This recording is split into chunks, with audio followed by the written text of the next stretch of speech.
하나님 말씀 보겠습니다. 하나님 말씀은 사도행전 16장 22절에서 26절까지 말씀입니다. 사도행전 16장 22절부터 26절까지 말씀 제가 읽어드립니다.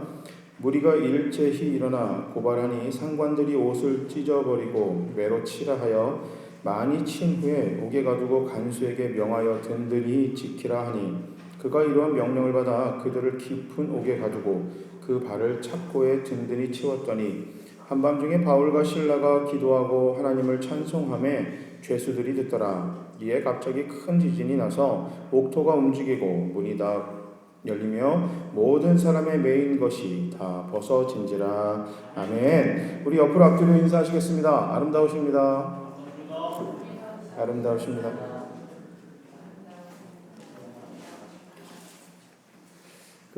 찬양이 참 좋아요. 그죠?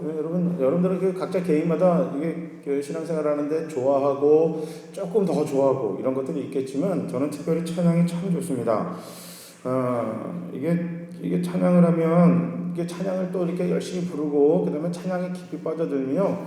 특히 설교할 때 굉장히 좋습니다. 왜냐하면 앞에서 다 이미 은혜를 받았기 때문에 제가 이렇게 설교할 때 이미 은혜 받으신 분들한테 어떤 얘기해도 참 아멘하고 좋게 받아들이거든요. 그래서 찬양이 참 좋습니다.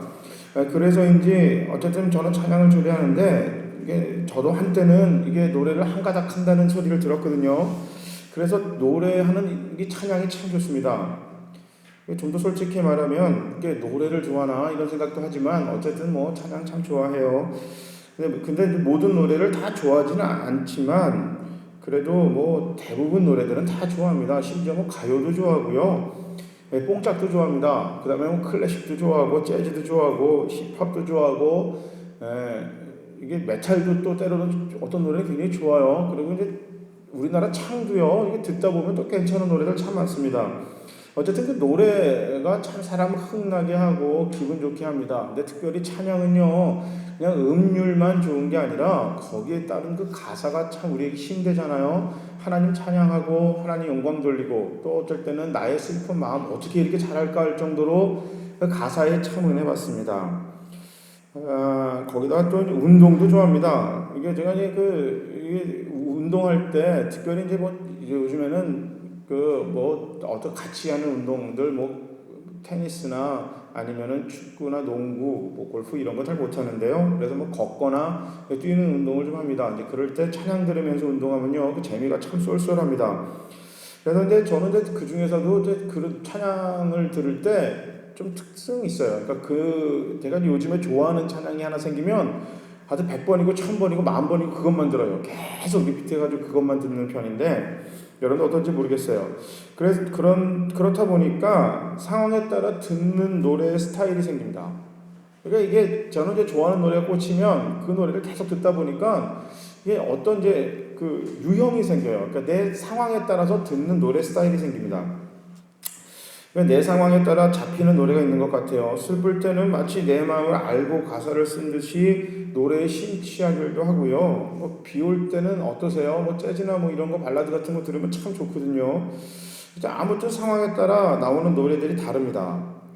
여러분들은 어떠세요? 그냥 언제나 같은 노래 듣나요? 아니면 이렇게 여러 가지 노래를 듣는 걸 좋아하시나요?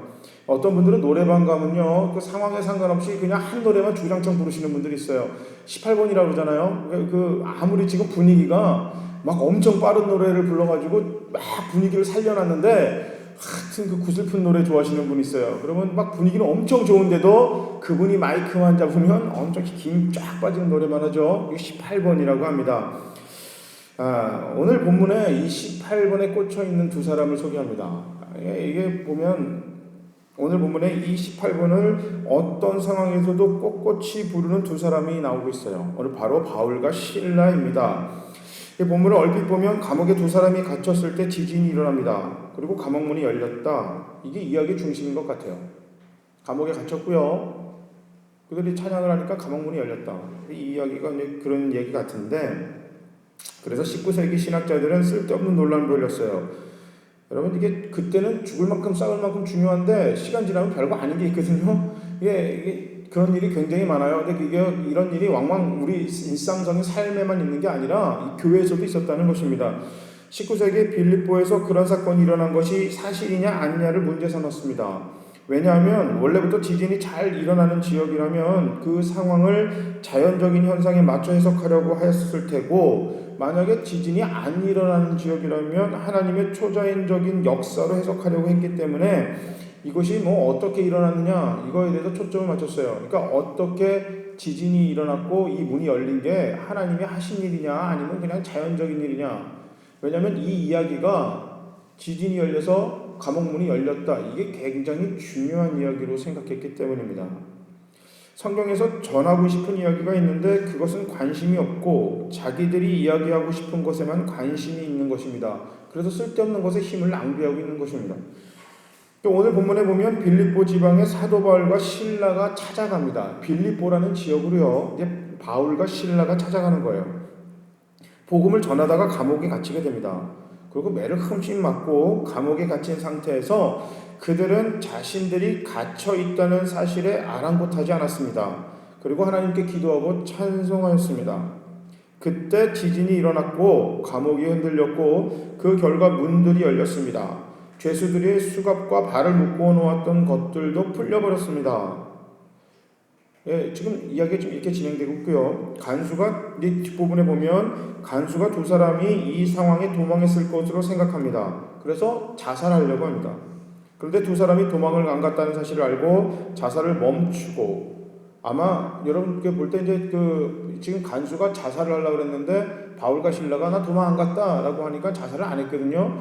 그러니까 얼핏 보면 그 감옥 안에 많은 사람들이 gat혀 있었던 게 아니라 아마도 모르긴 몰라도 바울과 실라만 갇혀 있었던 것 같아요. 그러니까 두 사람 남았다니까 자살 안 하는 거 보니까요.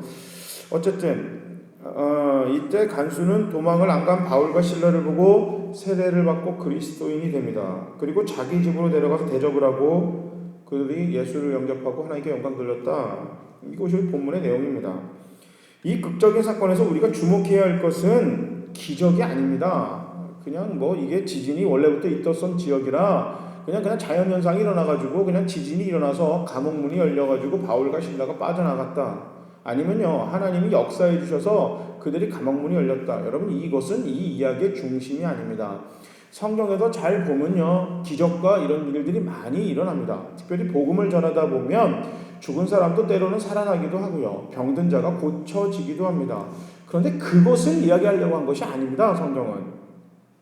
성경에서 잘 보면요, 사도 바울, 사도행전, 이제 복음을 전하는 것에서 자칫 우리가 잘못하면 기적과 어떤 그런 초자연적인 힘, 거봐라, 복음을 전하니까 이렇게 막 어마어마한 일들이 생긴다, 이것을 이야기하려고 한 것이 아닌데 많은 사람들은 거기에 붙잡혀 있다는 것입니다.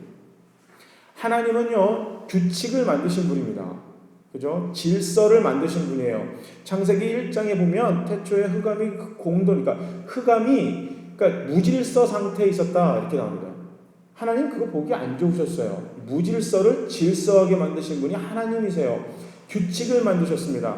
쉽게 얘기하면 규칙을 만드신 분이 규칙을 깨는 것이 바로 기적과 초자연적인 일입니다. 그죠? 기적이라는 건 뭐예요? 일상적이지 않은 게 기적이잖아요. 규칙을 벗어나는 게 기적입니다.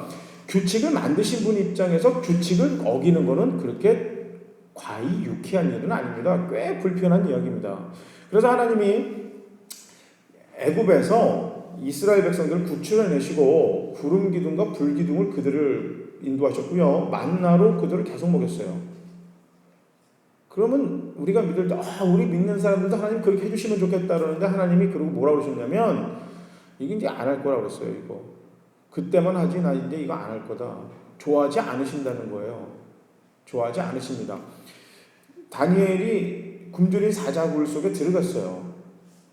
그런데 사자가 안 먹었어요. 사드락과 메삭과 아벳느고가 믿음을 지키기 위해서 불 속에 들어갔는데 안 타 죽었단 말이에요. 그러니까 사람들이 생각할 때 거봐라, 여기서 우리가 알 것은 사자굴에 들어가서 안 찢겨 먹고 몸이 하나도 안 다친 다니엘의 이야기, 불 속에 들어가서 하나도 안 타 죽은 다니엘의 세 친구의 이야기, 그러니까 어떤 기적에 초점이 맞춰 있다는 거죠. 근데 실제로는 어때요? 굶주린 사자굴에 들어가면 죽어요. 불 속에 들어가면요 타요. 네, 예수님은요, 십자가에 달려서 어떻게 하셨어요? 돌아가셨습니다. 이 초대 사도들은요, 순교했습니다. 초대교회 우리 성도님들은요, 복음을 전하다가 돌을 맞으면 어떻게 됐어요? 스데반 집사님은 돌을 맞았으면 튕겨서 슈퍼맨처럼 끄떡없는 척 해야 되는데 죽었어요. 이게 일반적이라는 것입니다. 이게 일반적인 거예요. 그러니까 오늘 성경에서 얘기하는 거는, 성경에서 여러분 우리가 뭔가 잘못 잡아야 되는 것, 우리가 잘못 잡고 있는 게 뭐냐면 기적과 하나님이 하시는 초자연적인 것에 우리가 너무 초점을 주다 보니까 정말 성경에서 하고 싶은 이야기를 놓치고 만다는 것입니다. 성경에서는 이 초자연적인 거는 하나님 관심이 없어요. 초대교회 성도들은요, 병자들이 낫고 죽은 사람이 살아나는 것에 관심이 없었다는 것입니다. 크게 관심 두지 않았어요. 자, 우리 요즘 같으면 난리가 날 겁니다. 여러분, 목사가 안수해서 병자가 나는 것도 대단하잖아요. 그러면 요즘 능력의 종 해가지고 엄청날 거예요. 막 그 광고 때리고, 막 신문에 나고, 텔레비전에 나고, 여기저기 쫓아날 겁니다. 그런데 이게 목사가 그래도 난리가 나는데, 여러분, 일반 평신도들이, 집사님들, 권사님들, 장로님들이 그러면 어떨까요? 더 대단하겠죠. 더 대단할 겁니다. 초대교회는 그런 일들이 왕왕 일어났어요. 종종 일어났음에도 불구하고 관심 없었습니다. 왜? 그들은 그게 정말 중요한 게 아닌 것을 알았기 때문입니다. 여러분, 지금도요, 모든 재산을 팔아가지고요, 사회에 환원을 하든지, 교회에다 헌금을 하면 이거 굉장히 이슈가 됩니다. 막 엄청날 거예요. 그런데 초대교회는 대부분 그렇게 했어요. 그런데 별로 사람들이 그걸 신경을 쓰지 않았습니다. 그게 정말 복음의 핵심이고 신앙생활에 크게 아주 중요한 건 아니었기 때문에 그렇습니다. 사도 바울과 실라가 복음을 전하다가 여러분 보면 복음을 전하다 붙잡혔어요. 근데 억울하잖아요. 억울한데 이제 잡혀있는 그 간수한테 매 맞기 전에 딱 복음을 전해가지고 그들이 매 하나도 안 맞고 이 사람들은 엄청나게 인격적으로 훌륭한데 하고 넘어간 것도 아니에요. 그냥 일반적으로 매를 흠씬 두들겨 맞았어요. 그리고 기적 같은 일이 났다. 이 말은 뭐냐면 매를 맞든 기적이 일어나든 성경에서 이야기하고 싶었던 그런 내용은 그들이 매를 맞든 매를 안 맞든 지진이 일어나서 옥문이 열리든 옥문이 닫혀있든 그들이 묶어놨던 수갑이 풀리든 풀리지 않든 이것이 더 중요한 것이 아니라는 것입니다. 이 극적인 사건에서 우리가 주목해야 할 것은 기적이 아니라 바울과 실라의 자유함이에요. 자유함. 그들에게 감옥의 장벽은 처음부터 아무 문제가 아니었습니다. 감옥이라는 것 자체가 바울과 실라에게는 아무 문제가 아닌 사람들이었어요. 세상적으로는 그게 꽤 문제가 되는 사건인데 바울과 실라는 전혀 문제 삼았던 사람들이 아닙니다. 수갑과 발을 묶어놓은 것들은 그들을 구속하지 못했습니다. 갇힌 상태에서도 그들은 스스로의 행동을 제약받지 않았어요. 갇혀 있었는데 그들은 세상에서는 그들을 가둬놨잖아요. 감옥으로 수갑으로 가뒀는데 그래서 간수장이나 아니면 그 감옥을 집어넣었던 모든 재판관들은 안심했어요. 야, 드디어 바울과 실라를 가둬놨으니까 자네들이 이제 행동에 제약을 받겠구나 라고 했지만 바울과 실라는 애초에 그게 관심이 없었던 사람이에요. 내가 감옥에 갇히든 수갑에 자신의 손발을 묶이든 그들은 상관이 없었습니다. 그들은 자신들의 믿음대로 두려움 없이 거리낌 없이 기도했습니다. 찬송했습니다. 그것 때문에 그들은 맞았었고요. 갇혔었고 묶였었습니다. 그래도 그들은 개의치 않았습니다. 그들에게는 애초부터 장벽과 수갑이 문제가 되지 않았다는 사실은 물리적인 장벽이 무너지고 그들을 구속했던 수갑과 발에 찼던 그 착고가 풀렸음에도 탈옥하지 않고 그 자리에 있었다는 것이에요. 애시당초 문제가 안 됐기 때문에 감옥문이 열리고 이게 풀려서 도망가자 생각을 안 한 거예요. 왜? 애초에 그게 그들에겐 크게 문제가 안 됐기 때문에 그렇습니다.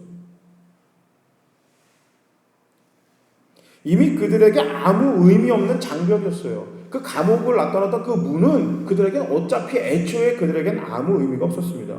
아무 의미 없는 구속이었습니다. 이렇든 저렇든 그들에게 다를 바 없었다는 것입니다. 그들에게 있어서 믿음은 그 어떤 조건에도 결박당하거나 갇혀 있을 수 없다는 것을 알았어요. 믿음이라는 것은요, 세상의 어떤 물리적인 조건으로 가둬놓을 수 없는 것을 그들은 알고 있었습니다. 복음은 세상의 그 어떤 조건으로, 어떤 구속으로도 우리가 복음을 묶어놓으려고 그러고 움직이지 못하려고 한다 한들 복음이 그것보다 더 위대하고 더 크기 때문에 세상의 어떤 것으로도 복음을 제약할 수 없음을 그들은 알고 있었습니다. 그들을 가두었던 감옥과 묶어놓았던 수갑은 세상에는 의미가 있었습니다. 세상에서는 의미가 있었는데 그들에게는 전혀 의미가 없었습니다. 바울과 실라만 그랬을까요? 우리의 신앙의 선배님들 중에 이런 분들 무수히 많아요. 우리 또 사도 베드로는 또 이게 어마어마한 사람이에요. 여러분 가능하세요? 이제 내일이 사형 날짜예요. 내일이. 여러분 세상에 그 간수들이 저는 직접 본 적은 없지만 사형 집행하는 집행인들이 그런 얘기 하더라고요. 진짜 이게 폼나는 이게 폼난다는 표현이 좀 안 좋은 표현인데 굉장히 조폭 두목이거나 아주 많은 사람들을 살해한 사람들이 막상 죽을 때도 이렇게 떳떳하고 담대하냐? 한 명도 못 봤대요. 진짜로 정말로 죽을 수 있는 순간에 이게 담대하게 가는 사형수는 거의 본 적이 없답니다. 근데 사도 베드로가 우리랑 다른 사람이 아니잖아요. 무서우면 도망가는 사람이에요. 저희도 그렇죠. 여러분 실제로 우리가 죽으면 죽을게요 라는 믿음은 말은 쉽지만 실제로 가능할까요? 그게 지금 이 시간에 누군가 저기서 갑자기 정신이 나간 사람이 총 들고 들어와서 다 죽인다 그러면 당당하게 나는 그래도 예수님이 좋습니다 라고 하시는 사람이 이게 쉬울까요? 안 그럴걸요. 여러분 진짜 죽음을 앞에 놓고 당당하기가 쉽지 않습니다. 우리 그렇잖아요. 그러니까 우리가 진짜 삶의 어려움에 직면했을 때 정직하신가요? 올바르게 정의를 위해서 그렇게 잘 못합니다. 때로는 우리가 비겁하기도 하고 타협하기도 하고 거짓말도 하고 이게 베드로가 우리랑 똑같아요. 죽을 것 같으니까 도망갔고요. 또 궁금을 하잖아요. 사람이 의리가 있으니까 요즘 의리가 대세인데 의리가 있으니까 도망은 못 가겠고 그래서 예수님 주변에 알짱거렸는데 하필이면 걸린 거예요. 상황이 분위기가 예수님이 풀려날 것 같고 사람들이 이거 예수님 편에 쓰는 분위기였으면 베드로가 그렇게까지는 안 했을지 몰라요. 선동했을 겁니다. 근데 분위기 보니까 지금 그 분위기가 아니거든요. 베드로가 10대 어린 사람이 아니었잖아요. 충분히 뭐가 어떻게 판세가 돌아가는 것을 알고 있는 장년입니다. 보니까 예수님이 따귀를 맞고 있죠. 죽을 거 분명하거든요. 이게 예수만 우리 스승님만 죽어서 될 문제가 아니라 이게 줄줄이 초상이 나게 생겼거든요. 그런데 거기서 너도 저 편이지? 그러니까 아니라고 했습니다.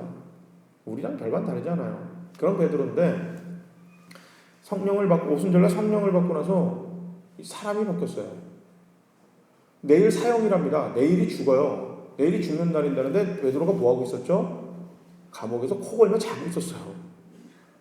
죽이든지 말든지 코 걸며 자고 있는 거예요. 심지어 천사가 왔는데 일어나라니까 못 일어날 정도로 고온하게 자고 있었습니다.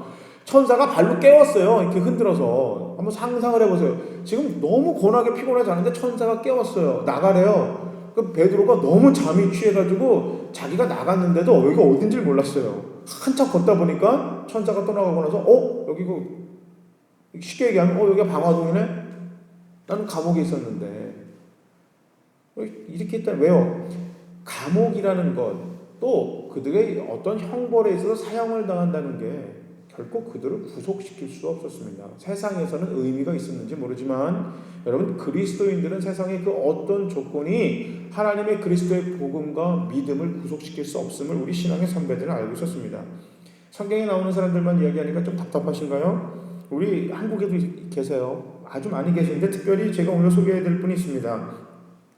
손양원 목사님 들어보셨나요? 그 사랑의 원자탄이라고 이렇게 원자탄이 이게 좋은 건지 모르겠지만 어쨌든 사랑의 원자탄이라고 평가받으시는 분이에요. 여수 순천 폭동 사건의 두 아들을 잃었습니다. 두 아들을 떠나보내는 장례식에서 손 목사님은 이렇게 답사를 합니다. 여러분 내 어찌 긴 말에 답사를 드리리요. 내가 아들들의 순교를 접하고 느낀 몇 가지의 은혜로운 감사의 조건을 이야기함으로 대신할까 합니다. 첫째, 나 같은 죄인의 혈통에서 순교의 자식들을 나오게 하셨으니 하나님께 감사합니다. 둘째, 허다한 많은 성도들 중에 어찌 이런 보배들을 주께서 하필 내게 주셨는지 그 점 또한 주께 감사합니다. 셋째, 삼남 삼녀 중에서 가장 아름다운 두 아들 장자와 차자를 바치게 된 나의 축복을 하나님께 감사합니다. 넷째, 한 아들의 순교도 귀하다 하거늘 하물며 두 아들의 순교이리요 하나님 감사합니다. 다섯째, 예수 믿다가 누워 죽는 것도 큰 복이라 하거늘 하물며 전도하다 총살 순교 당함이리요 하나님 감사합니다. 여섯째, 미국 유학 가려고 준비하던 내 아들 미국보다 더 좋은 천국 갔으니 내 마음 안심되어 하나님 감사합니다. 일곱째, 나의 사랑하는 두 아들을 총살한 원수를 회개시켜 내 아들로 삼고자 하는 사랑의 마음을 주신 하나님께 감사합니다. 여덟째, 내 두 아들의 순교로 말미암아 무수한 천국의 아들들이 생길 것이 믿어지니 우리 아버지 하나님께 감사합니다. 아홉째, 이 같은 역경 중에서 이상 8가지 진리와 하나님의 사랑을 찾는 기쁜 마음, 여유 있는 믿음 주신 우리 주 예수 그리스도께 감사합니다.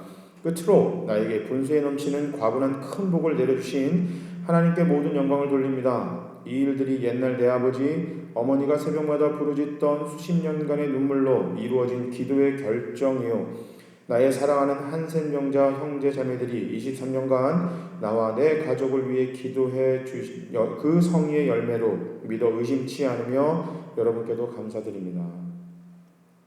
여수 순천 반란이 진압된 후 정세가 바뀌었습니다. 두 아들 형제를 죽인 자들 중에 하나인 안재선이라는 학생도 체포되어서 총살당하게 됐습니다. 그 소식을 들은 손 목사님은 계엄사령관에게 찾아갑니다. 그리고 이렇게 이야기합니다. 나의 죽은 아들들은 결코 자기들 때문에 친구가 죽는 것을 원치 않습니다. 그애들은 친구의 죄 때문에 이미 죽었습니다. 만일 이 학생을 죽인다면 그것은 동인 동신 형제의 죽음을 값없이 만드는 것입니다.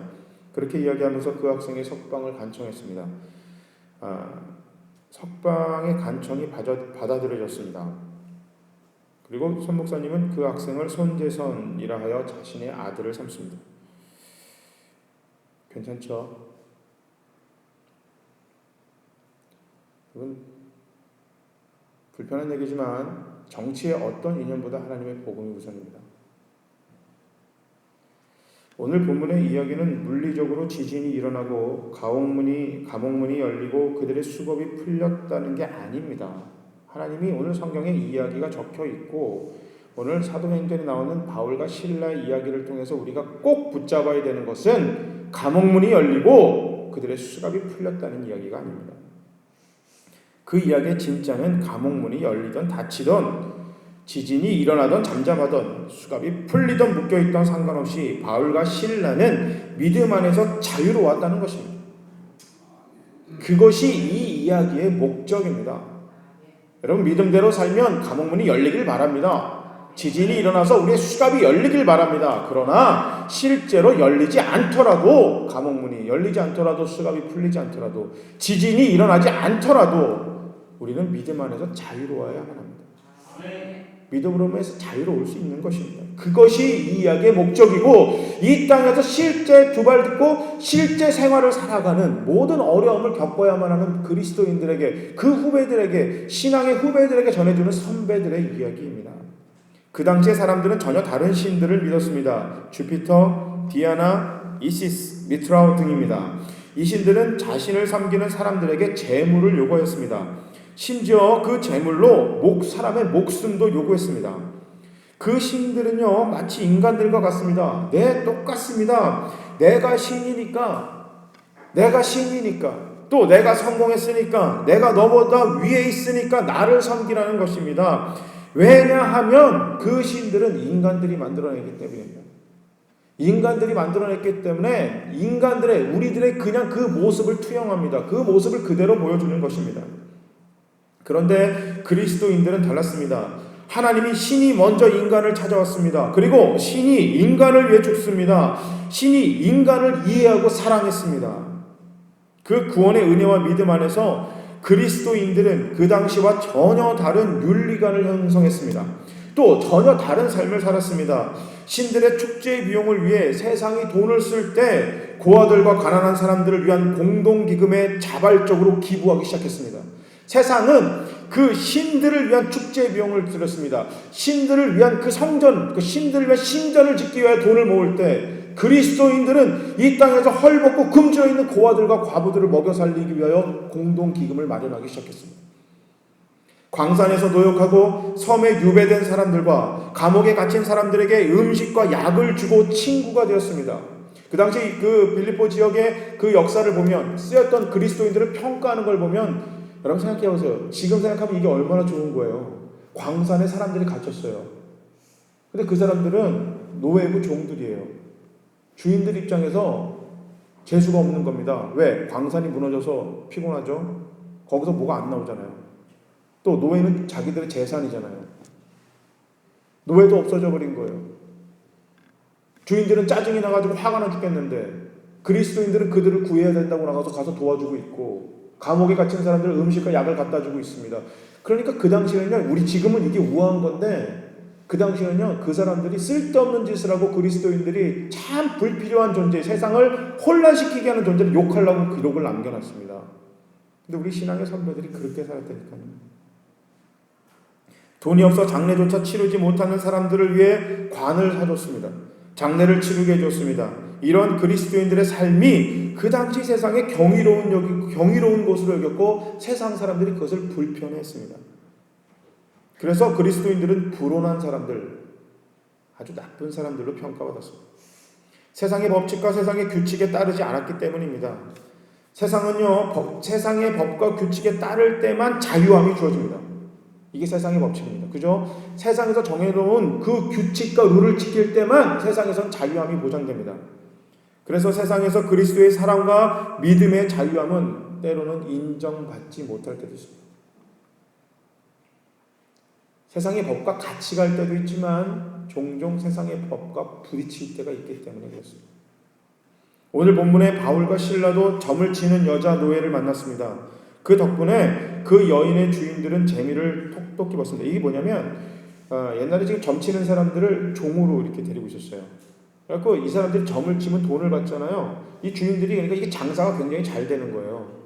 근데 결국 주인들은 이 여인 때문에 그래서 좀 신통했던가 보죠. 그러니까 이 여인 때문에 그 주인들이 굉장히 이게 재미를 쏠쏠히 봤다. 근데 그 여자인이 이 바울과 실라를 만난 거예요. 그 여인은 귀신에 잡혀 있었고, 주인에 잡혀 있었고, 그들의 신분에 잡혀 있었고, 절망에 잡혀 있었습니다.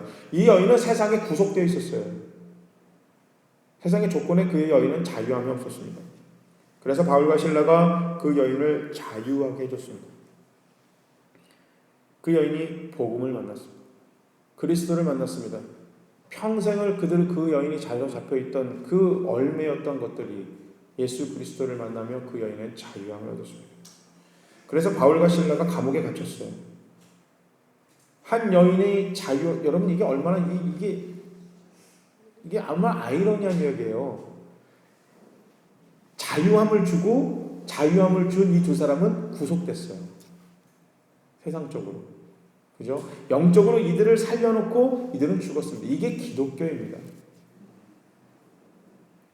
여인을 자유하게 만들어 주었더니 그 주인들이 두 사람을 법정에 고소했습니다. 당연합니다. 세상은 우리가 세상에 매여 있고 묶여 있어야 덕을 보기 때문입니다. 우리가 세상에 사로잡혀 있어야 세상은 우리를 통해 덕 봐요. 근데 우리가 세상에 사로잡히지 않으면 세상은 우리에게 덕 못 보잖아요. 그러니까 여러분 우리에게 화내죠. 요한복음 10장 10절에 우리 주님은 도둑은 다만 훔치고 죽이고 파괴하려고 오는 것뿐이다. 그러나 나는 양들이 생명을 얻고 더 얻어서 풍성함을 얻게 하려고 왔다고 자신이 이 땅에 오신 목적에 대해 밝히셨습니다. 누가복음 4장 18절 19절 말씀입니다. 주의 영이 내게 내리셨다. 주께서 내게 기름을 부으셔서 가난한 사람들에게 기쁜 소식을 전하게 하셨다. 주께서 나를 보내셔서 포로된 사람들에게 자유를, 눈먼 사람들에게 다시 보게 함을 선포하고 억눌린 사람들을 풀어주고 주의 은혜의 해를 선포하게 하셨다. 이사야 선지자에게 주셨던 말씀을 인용하시며 주님이 이 땅에서 하실 일에 대해 밝히셨습니다. 바울과 실라는 귀신에 붙들린 사람에게 자유를 주었고 그들은 그 덕분에 바울과 실라는 이 땅에서 자유를 박탈당하였습니다.